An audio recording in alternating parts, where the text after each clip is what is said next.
नमस्कार फ्रेंड, मैं विजयलक्ष्मी अपने चैनल में आपका स्वागत करती हूँ इस वाक्य के साथ कि ना ध्येय ख़त्म हो रही हैं ना शिकायतें, बस ख़त्म हो रही है तो धीरे धीरे उम्र।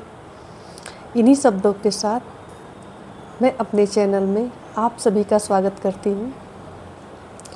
आज मैं बात करूँगी तनाव पर।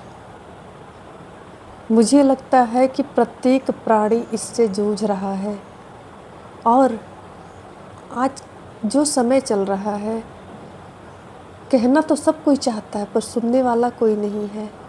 कहने के लिए बातें बहुत है सबके पास, बहुत दुख है, पर सुनने वाले व्यक्तियों की कमी हो गई है जो आपको सुन के आपको समझ सके, आपको उचित राय दे के अवसाद से निकाल सके।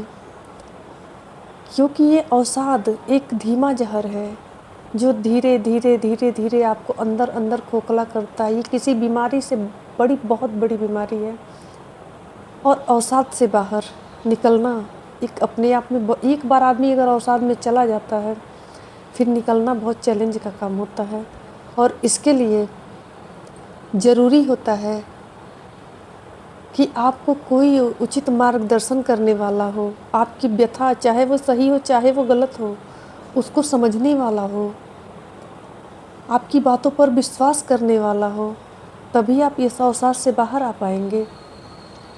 आइए आज मैं कुछ इसी विषय पे बात करूँगी कि अगर आपके आसपास कोई इस प्रकार का व्यक्ति है तो उसकी पहचान कैसे करें और उसकी मदद कैसे करें। आज मैं बताती हूँ।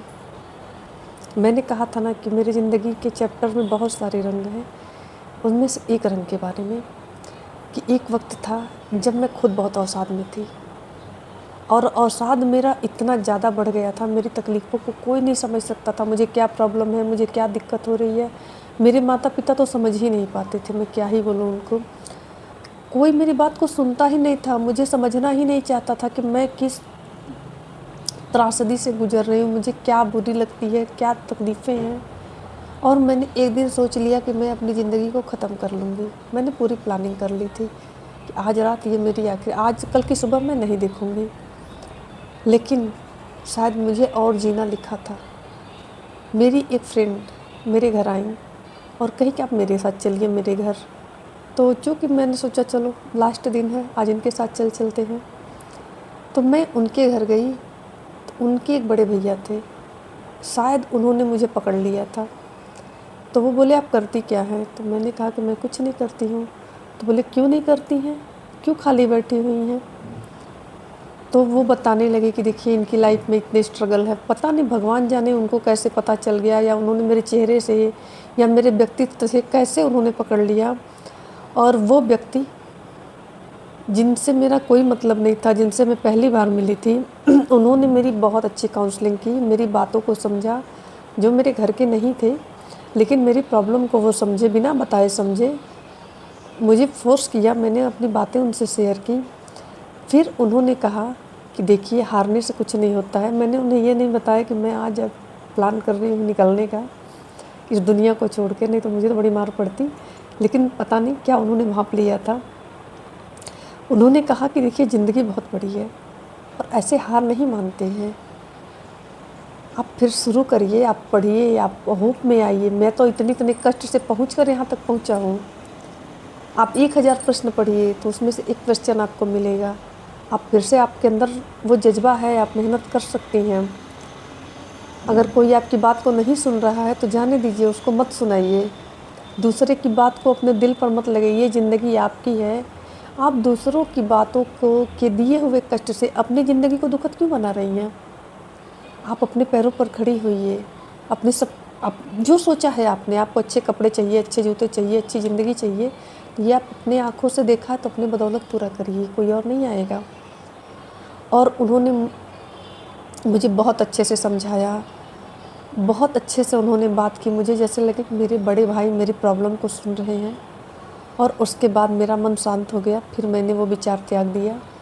फिर मैं री-स्टडी में लग गई और आगे मैंने अपनी पढ़ाई, मतलब जर्नी फिर स्टार्ट कर दी और मैं स्टडी में अच्छा करने लगी। मैंने एक कोचिंग सेंटर ज्वाइन किया जहाँ मैं बच्चों को पढ़ाती थी। वहाँ जाने से मेरी कुछ अर्निंग भी हुई और मेरा मन भी लगने लगा। और उन भैया के निर्देश से जो लड़की कल मरने वाली थी वो ज़िंदगी में फिर आगे बढ़ गई और आज मैं आपके सामने हूँ। तो मैं बता रही हूँ कि अगर आपके आसपास कोई व्यक्ति बहुत निराश है, बहुत निराशावादी बात कर रहा है, उसकी बातों की मैचिंग मेल नहीं खा रही है, तो थोड़े आप सावधान होइए। हो सकता है किसी गहरे अवसाद में हो। ऐसे लोगों की होती वो अकेले रहना पसंद करते हैं, छोटी छोटी बातों पे जल्दी रिएक्ट करेंगे, जल्दी रोने लगते हैं। ये अवसादग्रस्त लोगों की पहचान होती है, बहुत जल्दी रोने लगेंगे, बहुत जल्दी नाराज़ हो जाएंगे, छोटी छोटी बातों पे रिएक्ट करेंगे क्योंकि उनकी बात को समझता कोई नहीं है। तो अगर आप हैं तो आप अपनी बात अपने मित्र से, आपके जो सगे संबंधी हैं उनसे कहिए। और अगर आपके परिवार में आपके आस-पास ऐसे कोई भी व्यक्ति है जो अवसाद में है, जिसको आपकी ज़रूरत है, तो आप जितना भी जानते हैं, जो भी जानते हैं, आप उसकी मदद करिए। मैंने पहचान बताया कि ये लोग छोटी छोटी बातों पर रिएक्ट करते हैं, तुरंत रोने लगेंगे, तुरंत गुस्सा हो जाएंगे, तुरंत हंसने लगेंगे, क्योंकि इनका दिमाग इनके संतुलन में नहीं होता है। इन्हें क्या चाहिए, इन्हें थोड़ा ज़्यादा अटेंशन चाहिए, थोड़ा ज़्यादा प्यार चाहिए। एक समय के बाद ये ठीक हो जाएंगे, ये अपनी ज़िंदगी, ये वापस अपनी ज़िंदगी में फिर अपनी ज़िंदगी कंटिन्यू कर लेंगे, लेकिन उस वक्त इन्हें केयर की ज़रूरत होती है। तो प्लीज़, अगर आपके आसपास कोई भी हो, आपके परिवार में हो, आपका मित्र हो, आपका पड़ोसी हो, ये बहुत बड़ा पुण्य का काम होगा किसी का जीवन बचा लेना, किसी को अवसाद से बाहर निकाल लेना। आपकी जहाँ तक हो सके वहाँ तक उसकी मदद ज़रूर करिएगा, क्योंकि मैं जान रही हूँ कि आजकल हर आदमी पीड़ित है। आइए मेरे साथ और वादा करिए कि कम से कम अगर एक आदमी के चेहरे पर भी हंसी ला लिए तो हमारा जीवन सफल हो जाएगा। इस वादे के साथ मैं इस वीडियो को यहीं रोकती हूँ। अगर मेरी बात आपको पसंद आई हो तो एक लाइक ज़रूर करिएगा, और अपने आसपास अगर कोई ऐसा बच्चा हो, स्त्री हो, पुरुष हो, तो उसकी मदद ज़रूर करिएगा ताकि वो आत्मघाती होने से बच जाए। इन्हीं बातों के साथ नमस्कार।